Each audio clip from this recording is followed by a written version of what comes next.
श्री स्वामी समर्थ. कसे आहेत तुम्ही सगळे? मस्त आहेत ना? मस्तच राहा. तर चला, सकाळी सकाळी छान अशी सकाळची सुरुवात माझी झालेली आहे, कारण त्या दिवशी गुरुवार आणि एकादश दोन्ही सोबतच होतं, त्याच्यामुळे छान अशी गॅसची पूजा झाली माझी. तशी तर रोजच पूजा असते, पण स्पेशल असं म्हणजे एकादश गुरुवार वगैरे सगळं एक आलं ना तर मग अजून भारी वाटतं पूजा वगैरे करायला, आणि घरात पण प्रसन्न वाटतं. त्याच्यामुळे छान अशी सकाळची सुरुवात झाली माझी. आणि आता इथे एकीकडे चहा ठेवला आहे आणि एकीकडे पाणी ठेवलं आहे. तुम्ही म्हणत असेल पाणी एवढ्या छोट्याशा ह्याच्यामध्ये म्हणजे तवलीमध्ये, तर हो, आंघोळीला पाहिजे होतं पाणी तेवढंसं छोटंसं, कारण बाहेर तापलं होतं आणि त्याच्यात थोडंसं कमी होतं, म्हणून घरातलं पण आणि बाहेरचं दोन्ही एकत्र करून आंघोळीला पाणी पाहिजे होतं, म्हणून थोडंसं पाणी ठेवलं आहे. आणि आता एकतर गॅसचा किती प्रॉब्लेम चालू आहे. 40-45 दिवस झाल्याशिवाय गॅस भेटत नाही आहे कोणालाच. त्याच्यासाठी खूप कुटाणे करावे लागतात. ऑनलाईन केलं का, हे केलं का, ते केलं का, असलं चालू झालं आहे आता. त्याच्यामुळे थोडी गॅसची बचत चालू आहे, म्हणून छोट्या भांड्यात पाणी ठेवलं आहे. नाहीतर पहिलं आम्ही ना कळशीत त्याच्यात कशात पण पाणी तापवायची किंमत वाटत नव्हती, गॅस कधी पण भेटत होता. तर आता इथं छान अशी सकाळची सुरुवात झाली माझी. चहा वगैरे घेतला मी, आणि नंतर पूजाची तयारी चालू आहे. आणि आता आज पूजाला थोडा मला टाईम लागणार होता, कारण आज अभिषेक वगैरे करायचा होता. बरेच दिवस झाला आता अभिषेक वगैरे काही म्हणजे निवांत असं काही मला करायला टाईम भेटला नाही. त्याच्यामुळे आज म्हणलं थोडंसं रिलॅक्स होऊन निवांत पूजा वगैरे करू, म्हणून मग मला आज पूजाला उशीरच लागत होता. दिसायला तुम्हाला 5 मिनटं दिसत असेल, पण मला ना कंप्लीट 1 तास लागला होता मला त्या दिवशी देवपूजा करायला. तरी तर माझं शिवानीचं बोलणं चालू होतं कशाबद्दल तरी, कारण माचीसवरून विषय निघला होता आमचा. तर आता तुम्ही म्हणत असाल माचीसचा आणि माझा काही संबंध आहे, तर आता पुढे तुम्हाला कळेलच. तरी तर मी कुमकुम म्हणजे कुंकू जे आहे ते कुंकुमार्चनचं कुंकू आहे. जर पौर्णिमेला देवीचं कुंकुमार्चन जे केलेलं असतं ना, तर त्याचं कुंकू आहे. ते मी थोडंसं पंचपाळ्यामध्ये थोडं बाजूला भरून ठेवते, म्हणजे रोजच्या रोज कपाळाला लावून येते. तर नाहीतर असं ना तसंच ते ठेवून म्हणजे राहून जातं कपाटामध्ये खाली ठेवलेलं, मग ते लावण्यातच येत नाही. पंचपाळ्यातलं जे कुंकू असतं तेच लावण्यात येतं कपाळाला, म्हणून मग मी आपलं साधं कुंकू एका कप्प्यात आणि हे कुंकू एका कप्प्यात असं दोन्ही ठेवलं ना, तर लक्षात येतं की नेमकं कोणतं कुंकू असतं. तर त्याच्यामुळे तर आत्ता आला आहे माचीचा बॉक्स माझ्या हातामध्ये. खाल्लं होतं, एक घास खाऊन बघितला होता. तू आमच्याच हॉलमध्ये होती ना? मग सगळ्याचा भाव वाढला, पण ही माचीस आहे तशीच राहिली अजून, ह्याच्यात काहीच बदल झाला नाही. पण आता माचीस काड्या कमी झाल्या दादा, काड्या कमी झाल्या आता बघा, पण भाव आहे तोच राहिला. बाकी सगळ्याचे भाव वाढले, कोणतंच असं नाही की जास्त भाव वाढला नाही म्हणून, पण हे राहिले तेवढं. माचीसचा म्हणजे काय म्हणते त्याला, वरचे चित्र पण बदललेलं नाही, हे पण बदललेलं नाही. आणि माहिती का, पहिलं हे जे पत्ते बनवून खेळत होतो आम्ही, कसे 1 साईड पदर करून खेळतात काय म्हणते.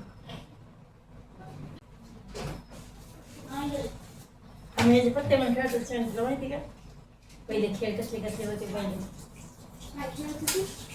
पत्ते पत्ते पत्ते हो. असे असे असे काय कसं काय खेळत होते, कशाने ही बंडल करायचा. तिकडून तू एक टाकायचं, तू एक टाकायचं, तू एक टाकायचं, तू एक टाकायचं, आणि सेम आले का घोडे, मग सगळा बंडल तुला. इतकं आनंद म्हणजे इतकी खुशी वाटायची ना तेव्हा, लई खुशी वाटायची. सेम सेम तर येणारच ना आता. लई वेगवेगळे माचीस होते तेव्हा, लई वेगवेगळे. हिरवे माचीस होते, पिवळे होते, लाल होते. आता एवढं एकच आहे. आता आहेच नाही ह्याच्यात, पण इथं कोण नाही आणत नाही. वेगळे. तर तुम्ही ऐकलं ना, मी माचीसच्या शिवानीला काय सांगत होते. लहानपणीचे आमचे जे खेळ होते माचीसवरून मला आठवले ते खेळ, तर तेच मी शिवानीला सांगत होते.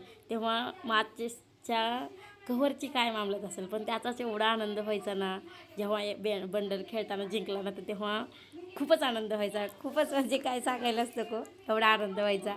आता वाटते काय आपण त्या माचीसच्या चित्राच्या मागं पळत होतो तेव्हा असं वाटतं. तर तेव्हाचे खेळ खूप वेगळे होते. कोया खेळायच्या, चिल्लर पैसे खेळायचे, म्हणजे काय एक खेळ होते तेव्हा. आता त्यातला एकसुद्धा खेळ राहिला नाही. आता फक्त मोबाईलवरचे खेळ निघालेत.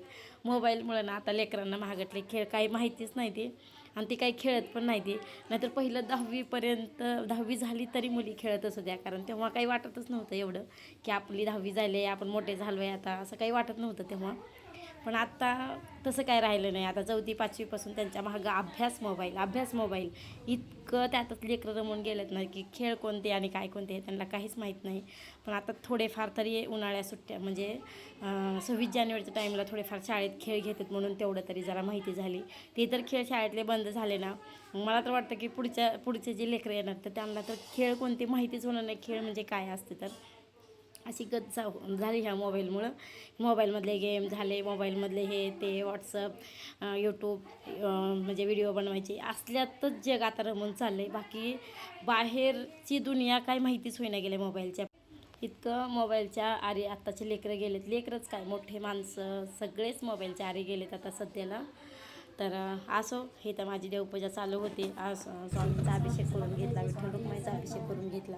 पहिलं मी एकादशी वगैरे काही करत नव्हते, पण आता करते कारण घालायचे राहिले देवाला. एकादश खूप महत्त्वाचं आहे. आपल्या घरी गेलं तर देव विचारतो की तुम्ही एकादश किती केलं आहे म्हणून. असं पहिल्या बायका म्हणायचं काही नाही म्हणून म्हणलं शाबू निसता सांगतात. अगं बाई शेंगदाण्याच कुठं पुरणार नाही समोर एवढं टाकते ना बाई, बघ निघतं ना. झाली आणि आता माझा इथं शाबू चालू आहे. भिजला होता शेंगदाणे भाजून घेतले. हे शेंगदाणे खूप छान लागतात. असं म्हणतात ना, भाजलेले शेंगदाणे जे आहेत तर आपण टरफलं काढून खातो. तर टरफलामध्ये जो अर्क असतो तो टरफला काढून खाण्यामध्ये काहीच उपयोग नसतो. त्याच्यामुळे टरफला असताना बघा आपल्याला सांगायचं कच्चे शेंगदाणे भाजतात, कच्चे शेंगदाणे आणि गूळ कशामुळे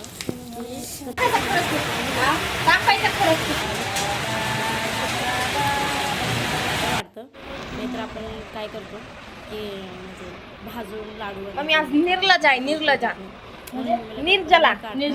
आपण हे करू म्हणजे मीठ लावून शेंगदाणे भाजलं म्हणजे त्याचा टरफलं पण काढण्याच येत नाही आणि काहीच नाही. त्याच्यामुळे मी तसे शेंगदाणे भाजते कधी खायची इच्छा झाली तर इथं आता संध्याकाळचा टाईम झाला आहे. दुपारी फराळ वगैरे केली, नंतर व्हिडिओची काही शूट केली नाही, डायरेक्ट संध्याकाळीच व्हिडिओची सुरुवात केली आहे मी. इथं फुलं पाहिजे असलं भारी दिसते हे बघा. वाव, आज चादर करायची आज देवाची. 2 किलो फुलं असतील, जास्त बसले तर बघा बरं. फुलं खुल्या करायला जरा कष्ट लागतं.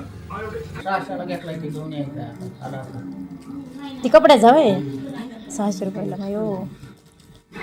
आणि अजून काय आता हे गलप झालं, अजून काय घ्यायचं तुम्हाला? 5 नारळ का?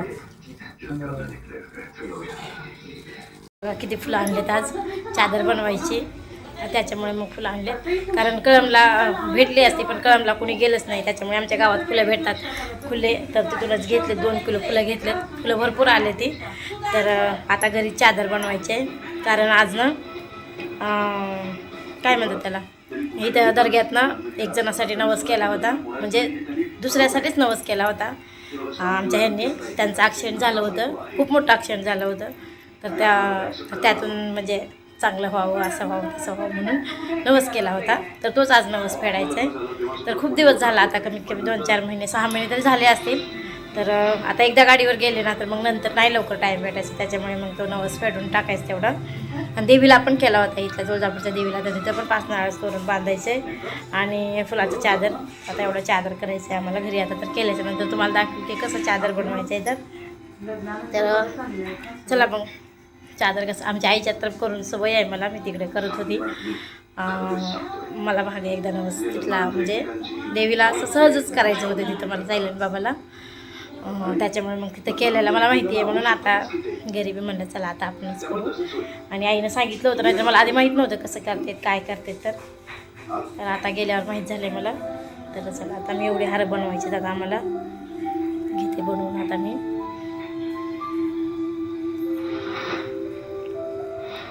भेटून तर बघा, तुम्हाला गेलेल्या व्हिडिओमध्ये मी सांगितलं होतं की गलप तुम्हाला पुढच्या व्हिडिओमध्ये बघायला भेटेल म्हणून.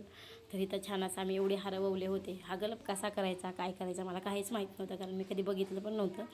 आईच्या घरी जेव्हा नवस फेडायला गेले होते तेव्हा मला आईनं असाच गलप बनवायला सांगितलं होतं, म्हणून मी इथं पण असंच म्हणलं. पण आमच्या नवऱ्याला काही तो गलप आवडलाच नाही.